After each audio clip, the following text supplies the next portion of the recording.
All right. Hi, everyone. We're going to give people just a few more seconds to join, and then we'll get started here.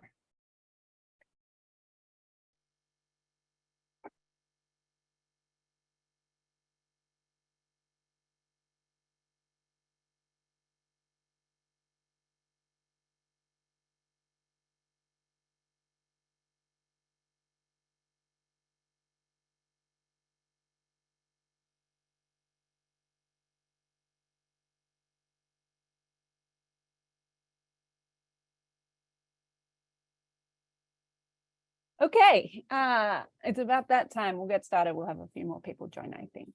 Hi, everyone. For those of you who don't know me, I am Romani Webb. I'm the Deputy Director of the Sabin Center for Climate Change Law at Columbia Law School. And it is my pleasure to welcome you all to today's webinar, which is being co-hosted by the Sabin Center and Environmental Defense Fund.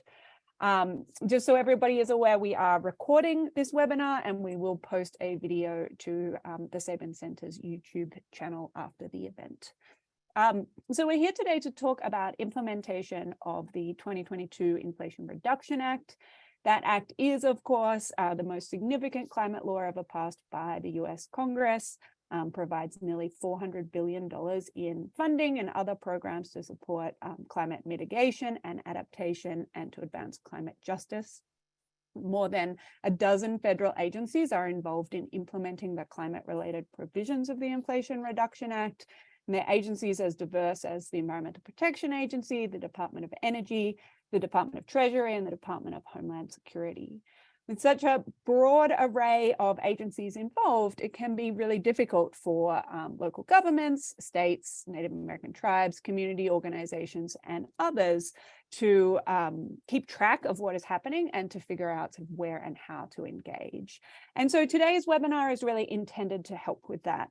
We'll be talking about some of the key actions that have been taken by federal agencies to implement the Inflation Reduction Act so far, and what is likely to happen next. We'll also be talking about some of the key opportunities and challenges that outside groups, including local, state, and tribal governments, community organizations, and others face as they try to participate in the federal agency processes and take advantage of the programs and funding that the Inflation Reduction Act makes available. If anyone wants to dive even further into the details of IRA implementation, the Sabin Center and Environmental Defense Fund have teamed up to make available what we think is a great online resource that can help. So it's at iratracker.org. We launched the tracker in March, and it includes a searchable database that catalogs all of the climate-related provisions of the 2022 Inflation Reduction Act, as well as a tracker that records actions taken by federal agencies to implement those climate provisions. So I'd encourage you all to take a look at it. With that, we can move on to the main event here. We're going to hear first from some opening remarks from Sonia Agarwal, who I'll introduce in a second. After Sonia speaks, we will have a panel discussion that will be moderated by Michael Panfil. There will be time at the end for audience Q&A. If you have a question, please submit it via the Q&A function at the bottom of your screen, and we'll do our best to get to it. So we're going to hear first, as I said, from Sonia Agarwal. Sonia was a founding director of Energy Innovation Policy and Technology, which works to advance effective climate and clean energy policies across North America, Europe, and Asia. Sonia now serves as the Chief Executive Officer of Energy Innovation. Prior to taking on the role of Energy Innovation CEO, Sonia served as Special Assistant to the President for Climate Policy, Innovation, and Deployment in the Biden administration. In that role, Sonia helped to develop and pass the Inflation Reduction Act and the Bipartisan Infrastructure Act. She also co-chaired the Biden administration's Climate Innovation Working Group and led various other initiatives aimed at reinvigorating clean energy manufacturing across the United States. So she is truly the best person I can think of to kick off our webinar today, and we're really excited to have her here with us. So Sonia, I'll hand over to you. Thank you, Romani, and it's really wonderful to be here with you and this whole group of great folks who I know have been working really hard on the Inflation Reduction Act and all of our climate progress here in this country for many years. So thank you for all of your work. So I thought I would just kick us off today to talk a bit about all of the potential benefits and benefits that we are already seeing from the Inflation Reduction Act, which of course adds on to the great investments that were made possible by the bipartisan infrastructure law and the CHIPS Act. So I won't spend a ton of time enumerating all of the many programs that are included in the Inflation Reduction Act, because, you know, lots of great resources that you just described, Romani, exist out there to help us parse through all of the gems that are sprinkled throughout the 274 pages of this very cool law.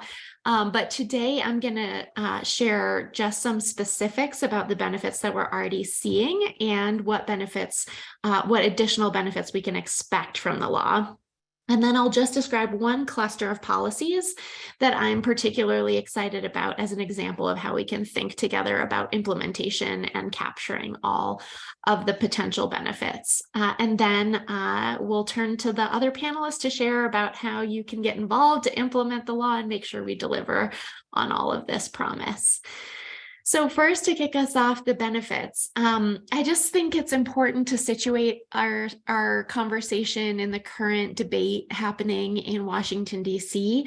The benefits of the Inflation Reduction Act are under a bit of an attack at the moment with the debt ceiling debate and calls for repealing aspects of the Inflation Reduction Act. So I thought it would be helpful to provide some killer stats for all of you to keep in your back pocket. So get your pencils out and sharpen them, because I'm going to throw some numbers at you because it's just truly incredible when we really look at the potential benefits from this law. So we have to work hard every day to make sure that we get those. So as Romani said at the top, this is the most significant climate and clean energy legislation in U.S. history. And in the short months since the Inflation Reduction Act was passed, we've already seen more than 80 clean energy manufacturing projects announced. And they're worth more than $69 billion and expected to create more than 55,000 jobs. And those are just the manufacturing projects that have already been announced. We've also seen nearly 200 new clean energy projects announced since the passage of the Inflation Reduction Act, and that's going to support more than 140,000 jobs, representing more than $240 million in investments. That's already just since we got that law passed at the end of last summer. And it's putting us on track to cut economy-wide greenhouse gases by about 40% below 2005 levels in 2030, which is equivalent to reducing greenhouse gases by about 1 billion tons that year. And that's going to triple our rate of decarbonization for the rest of this decisive decade for the climate. So we were already reducing emissions a bit. This is tripling that rate for the rest of the decade. The Inflation Reduction Act is also projected to avoid more than 4,000 early deaths and more than 100,000 asthma attacks that would have happened due to air pollution in 2030 without this legislation. And it's projected to create over 1 million jobs that year and increase US GDP by about $200 billion per year in 2030 in today's dollars. So even as it stimulates all of these pretty wild economic benefits, it's also projected to lower household energy bills by about $80 a year. So this is a huge investment in our economic future, but it's also really helping people to be able to pay their bills. Energy Innovation, which is the organization that I work for, just released a state-by-state analysis of the benefits from just a few of the important tax credits in the Inflation Reduction Act for each of the lower 48 states. And we found that the states that are projected to be the biggest winners from the law are places like Texas, Florida, Georgia, Ohio, Pennsylvania, the Carolinas. These are really important regions of the country for clean energy investment, and the economics are just so clear at this point. And just to give an example, in Texas, we could see $21 billion in cumulative household energy bill savings through 2050. That's huge. And all of those state-by-state fact sheets are on our website. So even though it seems hard to believe that, all of these benefits are already happening and we've got, the projection for quite a lot more, it really is just the beginning of the economic opportunity that's associated with the energy transition writ large. And now is just a critical time for us to make sure that all of the folks who represent us in Washington, D.C. are well aware of all of these huge opportunities in their states. So just to finish off, I'll highlight one exciting implementation opportunity in the form of a cluster of policies that were all included in the Inflation Reduction Act targeted at rural clean energy. So all in all, the investments in the Inflation Reduction Act represent the largest investment ever made by the federal government in rural electricity. And that's even larger than the Rural Electrification Act of the 1930s that first brought reliable power to our rural areas on an inflation-adjusted basis. That's including a bunch of different programs across the law. So this is just incredibly important because rural electric co-ops serve more than 90% of the persistent poverty counties in America, and this law creates a slew of opportunities for them. Funding under 2 of the relevant programs, which total $11 billion, were announced last week, and you can find more information about them on the USDA website or also on Romani's IRAtracker.org. I see that it's also listed as the nearly $11 billion in grants and loan opportunities, really right near the top of the recent announcements. There's also, that's complementing an additional $2 billion for the popular Rural Energy for America program, which has existed for a long time and provides grants to agricultural producers and rural small businesses for renewable energy and energy efficiency projects. And then folks that are interested in building clean energy in rural areas also have access to up to $250 billion in low-cost loans from the Department of Energy.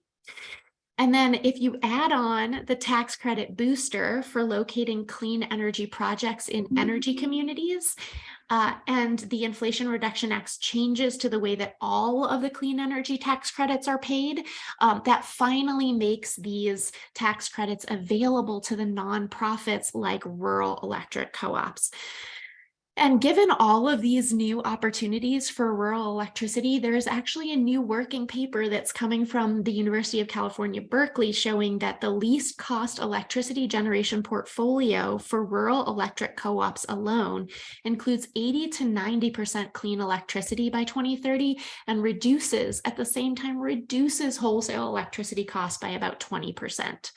And that's really wild if you think about it. This is just an incredible set of policies, an incredible economic opportunity for some of the counties across our country that really struggle the most with paying their energy bills. So this is one example of a cluster of policies that are all within the Inflation Reduction Act, but add up to a generational transformation opportunity for America. So I think together we can deliver on this opportunity and all of the many other super exciting aspects of the law. And I will now turn it back to you, Romani and Michael, to talk about some more details on how we can do that. Great. Thank you so much, Sonia, for setting the scene. It's really remarkable when you hear some of those figures. Just what a significant impact it's already happening, and it's not even a year old yet.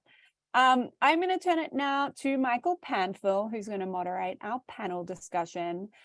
So Michael is the Senior Director and Lead Counsel of Climate Risk and Clean Power at EDF, where he works to advance climate solutions across a variety of fields, including in the energy sector. In addition to his role at EDF, Michael is also a scholar in residence at American University, Washington College of Law, and an adjunct professor at Howard University School of Law. So Michael, over to you. Well, thank you so much, Romani, Sonia. really eager now to turn to our panel conversation. Before we tee up a few questions here, I just want to quickly introduce everybody on our distinguished panel. First, delighted to introduce Dr. Margot Brown. She is the Senior Vice President of Justice and Equity here at Environmental Defense Fund. Very lucky to call her a colleague. And she has more than 20 years experience with environmental justice and equity in underserved communities. She's drawing upon that expertise to lead EDF's work, environmental justice and equity, to inspire work aimed at minimizing disparate environmental impacts. Also delighted to introduce Ben Norris. He serves as the Senior Director of Regulatory Affairs and Counsel at Solar Energy Industries Association, or SEIA. And he leads all of SEIA's advocacy efforts on federal regulatory matters, including engagement with the White House, with federal agencies. And last but certainly not least, Amy Turner. She serves as the Senior Fellow for the city's Climate Law Initiative at Sabin Center at Columbia Law School. And her work focuses on the laws and legal tools cities use to achieve their climate mitigation commitments. So really eager to hear from our panelists. We're going to try a bit of a moderated conversation here. And I'd love to really start at the community level. It is a critical part of the law. And so maybe turn this over to Margot first. How does the IRA benefit communities? And how can communities participate in IRA implementation? Thank you. That's a great question. And I think the biggest thing the IRA does is it's the direct benefits. $40 billion in direct benefits for communities, specifically communities with environmental justice concerns. And I'll take it down a little bit further into a more granular level. IRA has designated almost $3 billion in block grants that are targeted at community-based nonprofits. That's huge. I mean, that is really transformational because it's making sure that that money gets to where it's most needed. And by being very targeted and specific around community-based nonprofits, I think that's going to be a game changer. We're already seeing that roll out with the Environmental Protection Agency, and they're already starting to roll out rounds of grants. So this is just the start, but to me, this is the most exciting, because if these organizations can access this funding, it's going to bring real benefits to the people who are at the front lines. Amazing. So I want to pull a couple of different threads there, and maybe Amy, we can pull you in here, because the role of the local government is also critical to the IRA, and it establishes a number of programs supporting local climate action relevant to cities, to local governments. What are some of the most significant ones you're keeping an eye on? Yeah, thanks, Michael. So yeah, the IRA is going to scale up local climate action in a number of ways. Margot started to talk about a few of them, and I'll talk about a few others. But the IRA does a whole bunch, from the most basic of grant programs to completely revamping how the tax code works from the local perspective. So a couple of programs that I'm keeping an eye on right now.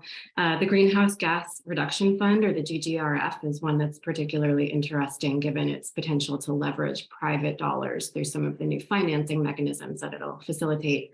There are three parts to the GGRF. There's a $7 billion Solar Energy for All grant program, which is kind of the most straightforward of the GGRF components. And then there's what has been referred to as the green banks. It's two additional components. There's a $14 billion National Clean Investment Fund program and a $6 billion Clean Communities Investment Accelerator program. And these latter two are the so-called green banks in the IRA. The national level program targets, larger utility scale projects, and the Clean Communities program is meant to seed community level energy and emissions reducing projects through this new financing arm. The EPA has shared its program design for the GGRF, but the application period hasn't started yet. So once we figure out what those entities will be, who those so-called green banks will be, there will be a good amount of work to do to figure out how local governments can interface with them, get financing, and advocate for themselves and their communities, really to get the money into the communities that need it most. The second program that I'll highlight is the Climate Pollution Reduction Grant Program. This one is really interesting to me because it has both a planning and an implementation part of it. So there's $250 million in planning grants. These are formula grants that are given to states, tribes, territories, and to the 67 largest MSAs, metropolitan statistical areas in the country, so that they can build up capacity, do greenhouse gas inventories, really do the planning work necessary to chart a path to emissions reductions. And then it has another about $4.7 billion in implementation funding, which will be administered through a competitive grant program to actually carry out those strategies. So, we're currently in the planning phase, and the application window for the implementation phase, I think will start likely in 2024, not entirely sure of dates.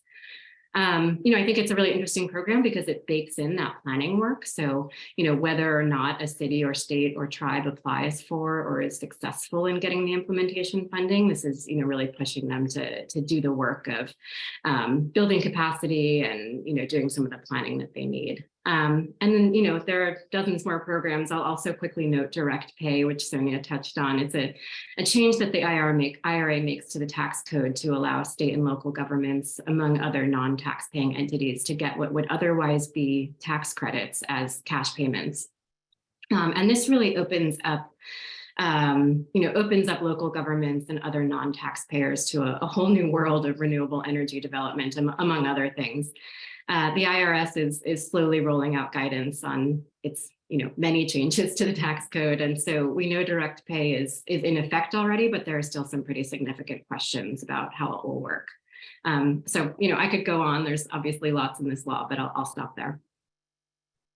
Thank you for that, Amy. And I want to bring, Ben, your perspective into this conversation very quickly, just an administrative note as well. As we go through the panelist remarks, please do feel free to add questions to our Q&A tab there at the bottom of the screen. But Ben, I really would welcome hearing now the clean energy industry viewpoint. And the IRA includes significant opportunity for the development and the deployment of renewable energy. And from your perspective, I'd love to hear what is most exciting about the IRA. Help us get a handle on where implementation stands. What incentives are a key focus right now for you and your members? Yeah, well, thanks so much for the question, Michael, and thanks to Columbia for hosting the webinar today. I really want to echo what Dr. Brown and what Amy have said. I think one of the most transformational elements of this historic law is the way in which it totally expands the umbrella of clean energy opportunities beyond sort of the kind of traditional community of clean energy developers and tax equity investors and financiers that sort of dominated the space in the traditional ITC, investment tax credit, and production tax credit world. For all the reasons that Amy and Dr. Brown have outlined, the IRA is expanding the umbrella now through mechanisms like direct pay. For the first time, folks who don't have significant tax equity or a tax liability, or maybe don't have the experience with tax equity investment, can now take dollars direct, from the Treasury to get more clean energy online. There are also a couple of specific programs tailored to benefit communities that are going to need it the most, either because they've been on the front line of the impacts of historic fossil fuel development, or because they are, going to be transitioning away from economies historically dependent on the fossil fuel industry. So programs like the low-income community adder credit for certain smaller projects that are built in low-income areas or that pass economic benefits through to marginalized communities are going to enjoy tax credit benefits of up to 20%. From SIA's perspective, we view this expansion of the umbrella absolutely as a good thing. We don't view it as sort of dividing up the pie and giving it out to new players at the expense of the clean energy industry. Quite the contrary. Our members are really excited to partner with new organizations, state and local governments, tribes in ways that were just not feasible prior to the passage of the IRA. And from SIA's standpoint, we're lucky to have not just clean energy developers and merchant transmission developers in our membership. We also represent almost all of the very large manufacturing companies that are onshoring in some cases or expanding existing domestic operations in manufacturing of the entire solar supply chain, as Sonia alluded to earlier. And so one part of the IRA, or a couple different parts of the IRA that I I really want to highlight and that we're really working hard on are some of the tax credit programs designed to incentivize manufacturing. So there are really three key parts of the manufacturing policy piece of the IRA, and I'm sure we'll be talking about this a little bit more throughout the hour. But on the demand side of the manufacturing equation, you have the domestic content adder. So up to a 10% additional tax credit for projects that use certain amounts of domestically manufactured steel and iron and manufactured components of their projects. The IRS just a few days ago released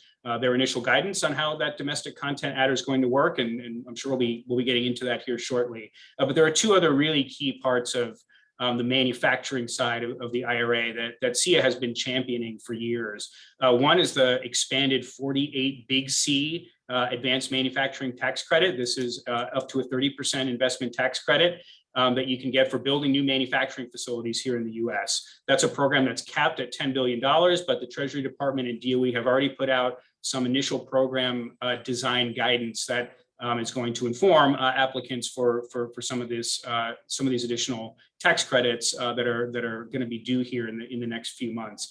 And then last but not least is the 45X manufacturing production tax credit, where you get certain enumerated monetary benefits for manufacturing different components of the clean energy supply chain right here in the US. Things like solar modules, cells, wafers, and everything that goes into these clean energy facilities. The IRS has yet to issue guidance on the 45X program, but we are actively working with them and with their partners in DOE and across the administration.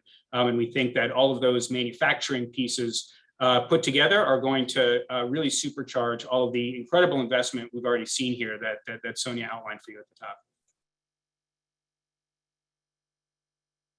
Amazing. A lot to sort of pull out there. Before we do though, I'd actually like to ask a more general question here, because there's a lot exciting here. But I also want to understand, and maybe Margo, we start with you, understanding the word promise I think you used in your opening in your remarks, which is, coupled with that are questions of implementation. And so curious to understand what barriers exist to ensuring priorities and interests, including and importantly, the community priorities reflected in the law itself, are part of implementation. And what actions, what activities can be taken on to support community engagement and navigating the law? So in my experience, I've seen the biggest barrier is going to be the access to these funds.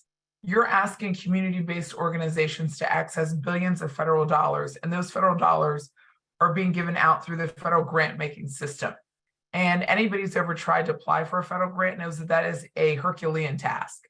And it is incredibly Herculean if you're running a 501c3 from your kitchen table.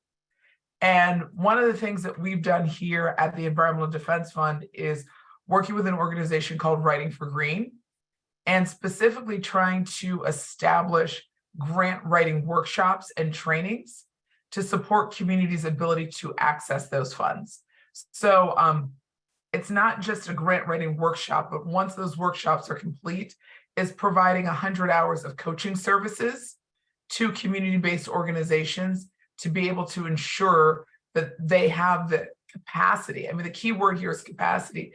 They have the capacity to access this money over a long term. And I think the other thing is just the tracker in and of itself. I mean, being able to access and use the tracker is going to be an incredible way to help with the implementation process for communities. It's really helpful to understand. And Amy, I'm curious to additionally hear, what are some of the unique challenges then that local governments might face in accessing and taking advantage of identifying IRA funding and other programs? Yeah, absolutely. I will echo Dr. Brown in saying it is all about capacity. But to get a little bit more granular, I think in particular with the green banks, we know that EPA is planning on funding, maybe on the order of a dozen of these entities, could be more or fewer, but it won't be hundreds. There won't even be one per state. And since the grant period hasn't even opened yet, we don't know who those entities will be. And so I think there's a danger that these entities will be too remote from the on-the-ground situation, and it will be a challenge for local governments to navigate getting funding actually into the hands of, or at least to the benefit of the communities that really need it. There are a lot of wrinkles to be worked out in connection with the GGRF, but I think, local governments are going to have a lot to figure out in terms of how they'll work with the entities that the EPA funds, whether they set up their own internal programs or regional programs, or whether they rely on the EPA funded banks to get money to their communities. There's just a lot to figure out, a lot of need for guidance, a lot of need for technical assistance, both for the local governments themselves and also for them to help, community organizations that are working within their communities. Direct pay, I would say similarly, we're, again, waiting for guidance from the IRS, but I would say some of the things that we don't know right now are things like how to access the money, how to actually request it, whether local governments can get it relatively quickly or whether they'll have to wait a long time. And then we would need some sort of interim financing mechanism. And then local governments have just not really been players in the renewable energy incentive space. So there are, so many different aspects of these credits and incentives, adders, extra little things that can go this way or that way. So there'll just be a lot of guidance that is needed. I have a lot of thoughts about implementation challenges for local governments, and I plan to publish more on this on the Sabin Center blog pretty soon. But one other broad challenge that I would mention is just how much in the way of resources IRA implementation requires from local governments and how capacity constrained local governments are. So, they're on the order of a dozen-ish grant programs for which local governments are directly eligible. There's this whole new world of direct pay. And then I think critically, there are all of these grant programs, rebates, and tax incentives available to residents and businesses. And so much of that will rely on someone, possibly local governments, conducting outreach and education about the available programs. So if you as a local government can get more buildings to tap into, for example, the building energy tax credits and rebates, that's better for your building greenhouse gas emissions portfolio, right? You want to get the benefit of those reductions, but you've got to figure out how to communicate them to community members, community organizations, and businesses. So, a local government will need to have someone monitoring funding opportunities, developing competitive grant proposals. The projects that are the subject of the grant applications have to be sufficiently developed. There has to be outreach in connection with the local government's own grant applications and also in connection with programs for which businesses and residents are eligible. I'm not suggesting that the local government needs to do all of this work itself in every instance, but it's a lot, and local governments are really going to need a lot of technical assistance to make the most of all of these opportunities. And I would encourage everyone on this call who's in a position to provide technical assistance to think about how to make it as easy as possible for local governments to navigate the IRA, to communicate programs to communities and community organizations, because this will really be key to catalyzing IRA implementation. Really, really helpful to understand those dynamics. Ben, I'm curious. You have already alluded to a few of these already, like the energy community bonus, the domestic content manufacturing and sourcing bonus. Either in the context of those particular aspects, or more broadly, I'd love to hear your perspective and industry perspective on how IRS is doing in terms of IRA implementation. Please take it away. Yeah, well, a Treasury official who we've worked with very closely on these issues at an ABA tax event not too long ago described the task of implementation as everything, everywhere, all at once. And I really couldn't agree more with that assessment. It certainly feels that way just from the industry side. And, we're only focused, we're focused on, maybe a dozen or so provisions of the IRA at any given time. And the IRS has to implement things that go, beyond just the clean energy space, right? They're working on changes to corporate alternative minimum tax, and they're deeply engaged on some of the issues with electric vehicles and sourcing of battery components, which certainly have a nexus to the solar industry, but aren't things that we're chiefly focused on. So I guess I try and give our members some perspective that we are only 9 months out now, a little more than 9 months out from the president's signature on the Inflation Reduction Act, and already just looking at the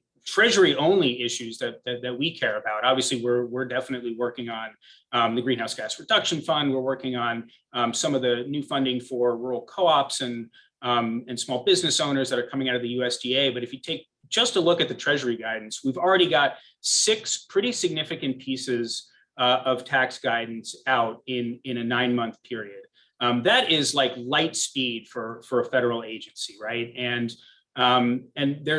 we're still very much in the early days of overall implementation. The guidance documents that I described, which implement the energy communities provision, for example, and the domestic content provision, for example, are just that. They're guidance only, they're initial guidance, and there's going to be follow-on rulemakings that are going to be coming down in the months and years ahead. And so we have cautioned our partners outside of industry and our members within industry that there's going to be additional opportunity to shape how implementation looks at the end of the day, since many of these tax credits have a 10-year plus lifespan.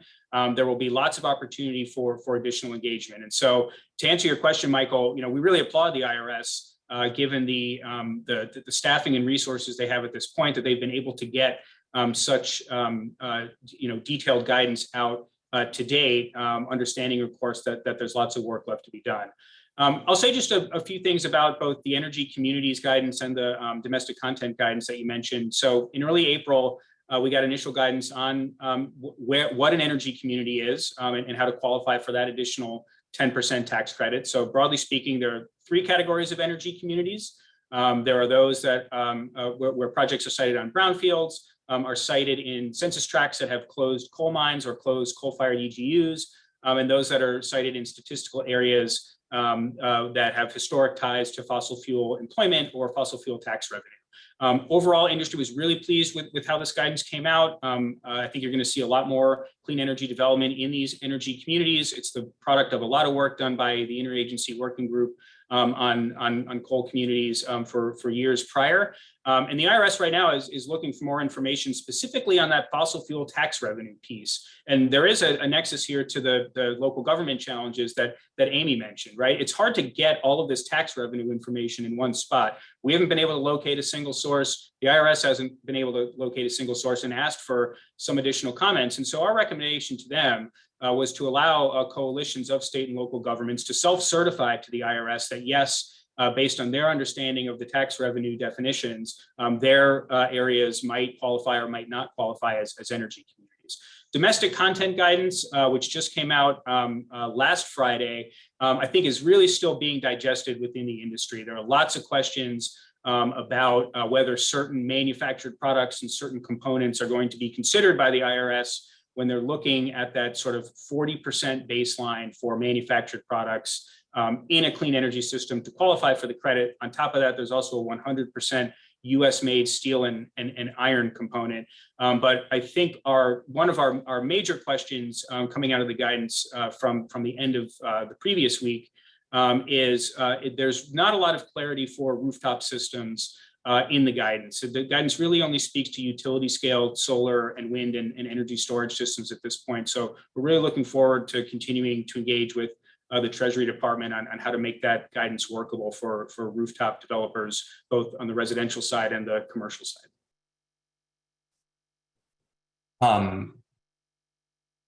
Really, really helpful and lightning speed. Absolutely. It does raise a new question I have for really all panelists. Maybe Amy, we start with you, but I'd welcome reactions from you all if thoughts come immediately to mind, which is as IRA implementation does move forward with speed, there will be a need for partnership, for coordination, for collaboration. And curious here, at least in the language of how local governments and how cities are going to coordinate with states, with tribes, with community groups, either in the language of applying for IRA funding or otherwise participating in programs. what recommendations do you have around building those partnerships and where it's most critical? Yeah, I will hark back to a program I mentioned earlier, which is the Climate Pollution Reduction Grant Program. That's an interesting one, not only because it has the planning program, but the planning funds are given to states, tribes, territories, and then to the 67 largest MSAs, those metropolitan statistical areas. And so all communities within an MSA have to work together to use that planning grant funding. And cities or other forms of local government that are not within one of those large MSAs effectively have to work with their states in order to use the state planning grant funding. And so, my hope is that this structure sort of puts some of these players together and gets them thinking in a collaborative way. So if you are, in a place that's utilizing those planning grant funds, think about how you can position yourself within your MSA and really work across communities, make sure that, the smaller communities are getting some benefit in comparison to the larger communities, and that they're really finding a way to move,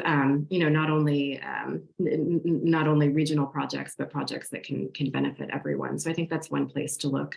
I think there's a lot of work to be done to bring some of these regional players together. I think some of these regional applications, would ideally have, more traction with the agency to which a grant application is being submitted, especially if you think about partnering with community-based organizations. We know that the agencies are going to be looking for ways to fulfill not only the appropriations that are within the law itself, but also to fulfill the Justice 40 commitment. So, 40% of most of the programs in the IRA, 40% of the funds spent are going to need to go to the benefit of disadvantaged communities. So to the extent that players, including local governments, can collaborate with community or to make sure that Justice 40 commitment is being met, or even better than being met, that's going to make applications particularly appealing to the agencies that are deciding on the grant competitions. Thank you. I'm going to give our panelists a moment to react if they want to add. Please go ahead. I'd love to jump in here, Michael, and just talk about the construct of partnerships, especially as it relates to environmental justice and climate justice. We're in a moment that people are being asked to move at like an incredible speed. Ben just noted the amount of progress that's been made in 9 months, which is tremendous. The challenge is now that there are a number of environmental justice and climate justice groups that are really skeptical about sort of these newfound partnerships, because these partnerships are something that may not fully benefit specifically the community-based organizations. So when we talk about partnerships, we have to be very, very careful around the trust element and the time elements that we're facing in this moment. And a quick example of how we're addressing this at EDF is we fully recognize our place in this space, and we recognize that EDF has access to certain resources, and that access needs to be shared in a way that is acceptable to our community-based partners. So a quick example is at EDF, we've set up the Frontline Resource Institute, which is an independent entity. It is not EDF, it's an independent entity that supports frontline communities that are working to advance environmental and climate justice by providing resources and technical assistance to those organizations. And one of the things that we have done is EPA recently awarded 17 TIC-TAC centers. So those are the Thriving Community Technical Assistance Centers to help with these community-based organizations with their access to all of this money. And what we've said is, leveraging the work that we've done with Writing for Green, we're saying to the TIC-TACs, let's do more grant writing training. Let's bring the communities in the community-based organizations who've been selected to lead those TIC-TACs to work with them to get this money and these resources to these community-based organizations in a way that they will feel comfortable with.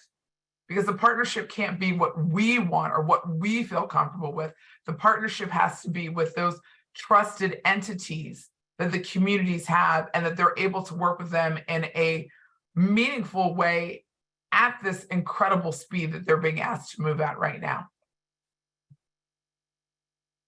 Thank you so much for that. We unfortunately need to move to Q&A, but Ben, I will give you the first crack at the first question here. I'm sorry to need to shift us to the Q&A piece, but we've got a number of questions from the audience, and I want to make sure to get to as many of them as possible. And I'm going to actually combine a couple different ones that have the same thematic here to get us started. We can also welcome back Sonia to join us in the conversation. The first question I'd like to draw from is one where we're really seeing a highlight on questions around cost and reliability. And several members of the audience have asked, what in maybe general terms is useful to think about in the language of clean energy transition, renewable deployment, and affordability and reliability, and then more specifically, what does the IRA mean for either catalyzing those trends or lifting some of those up?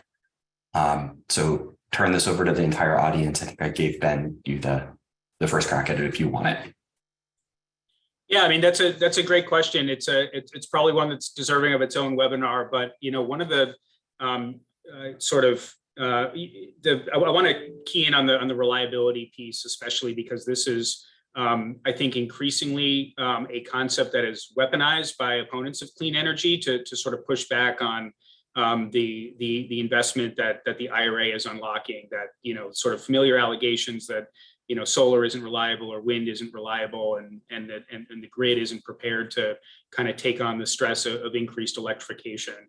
I'd point to a couple elements in the Inflation Reduction Act that, combined with all of the new and expansive ways for mission-driven organizations, state and local governments to take advantage of these resources, I think are actually going to significantly improve grid reliability. So I'd point first to the expansion of the investment tax credit to standalone storage systems. Right, this is one of the principal ways that both utility scale and distributed solar can continue to provide not just electrons to the grid when the sun isn't shining or the wind isn't blowing, but also other ancillary reliability services like voltage moderation and controls that you might not always be aware of if you're not an electrical engineer, right?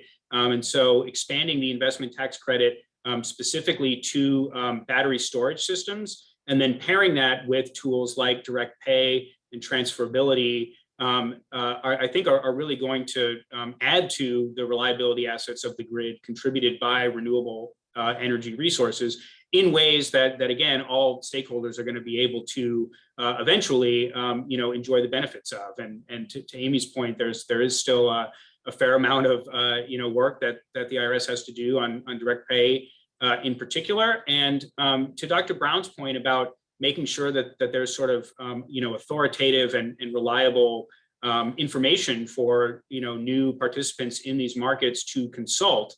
Our industry has been asking appropriators on the Hill to make sure that the Department of Energy, either through its own work and through its partnership with state energy agencies, is prioritizing easy to understand information about how everything in the IRA works together. So we are really hopeful that kind of the most credible voices on how all this stuff is going to work are able to actually get that information out to the communities that need it in a timely fashion.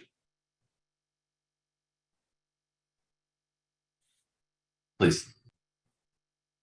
I was just going to add that I think Ben is definitely right, but we will always get these questions, I think, about how is this transition going to affect reliability? Will I still be able to stay warm and turn on my lights whenever I want, and also not pay through the nose for my energy bills? And those are really important questions, and questions that I just want to bring folks back to. We have a really well-developed structure for maintaining reliability in this country already. And it goes well beyond the aspects of the Inflation Reduction Act, which, as Ben said, have some really important new ways that we can support reliability during this transition. But we have the North American Reliability Corporation. We have the Federal Energy Regulatory Commission. We have institutions whose job it is to really be looking at the overall reliability of our electricity system. So we don't have to worry that it is the job now all of a sudden of every single individual utility decision maker. Of course, thinking about reliability and cost is a core part of the job, but also we have this opportunity with the Inflation Reduction Act to reduce energy bills. And that is actually one of the major components of the entire piece of legislation. It's not, Inflation Reduction Act is actually genuinely about how do we help people reduce the amount of money that they are spending on their energy bills. And that's what so many of the provisions across the entire bill are really focused at doing. So let's try to help our leaders and our other members of our communities understand the huge opportunity for reducing energy bills, and also the fact that we have institutions who are really focused on ensuring reliability. And we have lots of studies which show a really reliable grid, even as we go further than the Inflation Reduction Act takes us in terms of clean electricity. And we have examples from around the world of grids that are operating with very high shares of clean energy. So looking around at the institutions that help support us, at the studies of where we are going in this country, and at the examples from around the world of grids that do operate reliably and affordably with lots of clean energy can also help.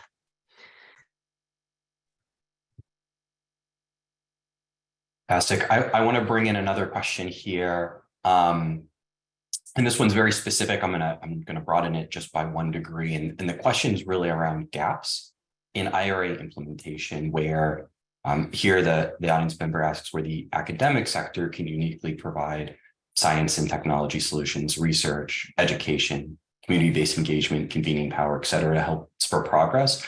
I would welcome reactions to that specific question. I would also just take it 1 degree more general and ask, are there other ways that other parts of either civil society or other groups can provide similar value where there is a gap currently? And again, open it up to everybody.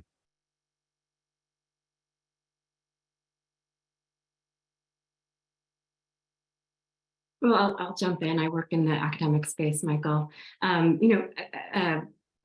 Institutions of higher learning are located in communities, in community contexts. We certainly need to be cognizant of Dr. Brown's points about, meaningful collaborations and cooperation, but certainly there may be ways for a university, for example, to use its convening power to the benefit of local community organizations. Certainly academics have deep expertise in the areas in which they are experts. Is that there may be ways to provide guidance to community organizations, so to be respectful and to follow the lead of community organizations, but to provide that expert assistance that may help them along. I also saw a question about how law students can get involved. I would sort of say the same thing. Law students have pro bono hours to fulfill. There are lots of organizations, some of which are represented on this call, many more of which are not, that would happily take advantage of some of your legal research skills to figure out some of these thornier issues. I'd just like to add, the most important thing that you can do is talk to the communities, especially like if you're in an academic institution around your area. You don't know what the need is until you ask. You might have a construct in your mind of what the need is, but until you ask, it's really important. And there's one thing that I would challenge, especially the academics that are on this call today with, is IRA is now. What's coming next? The climate crisis is going to go on. My biggest concern right now in this moment, Michael, is that when there's a change in administration and there's a change in focus, that these needs are still going to exist, and these needs are going to be even greater. And so building these partnerships, finding out where the gaps are, talking to people right now is imperative so that we can address the now with IRA, but we're prepared to address what's coming next. Fantastic. And I think that's actually a welcome segue to what will probably be our last question that we're going to be able to get to today, which is, how can, the question here asks, how can major energy users leverage the IRA to ramp up their own renewable energy procurement, even if they're not directly eligible for the credits? I would just, again, make this 1 degree more general, pulling from Murray, your wonderful response to the last question, which is, what does that next look like? What does it mean to build partnerships, and how, how can the IRA be leveraged well beyond just the very specific, individuals and community groups that we talked through today?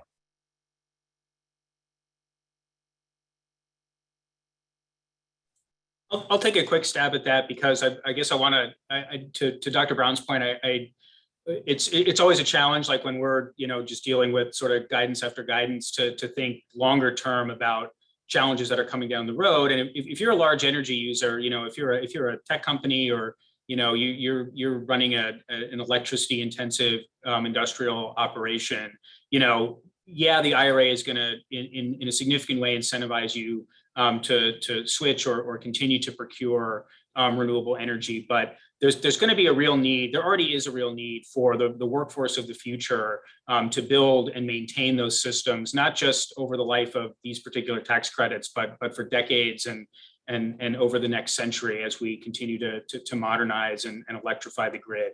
And so for some of those really large users, I would encourage them to think about ways that they can work with industry, work with labor, work with the communities that have workers who are transitioning from fossil fuel employment, or who are underserved by large employers now, to get our workforce thinking about the needs of an electrified clean energy future. We're trying here at SEIA to work with our members on things like establishing apprenticeship programs, and kind of meshing those up with how the Department of Labor is going to be looking for apprenticeship ratios as part of yet another IRA tax credit adder.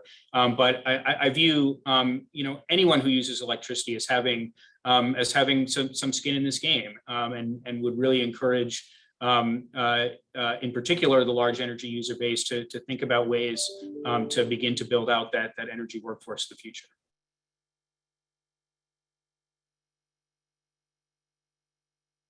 You, Ben. I want to say thank you to all of our speakers today on behalf of Environmental Defense Fund and everybody who attended this webinar. I'm going to turn it over now to Romani to close us out.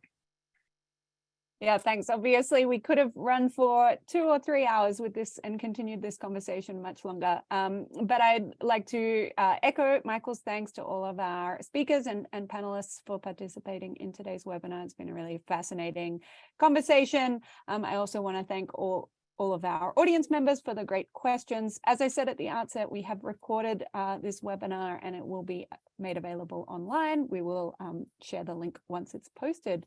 But with that, thanks again to our speakers, and thanks everyone for joining us.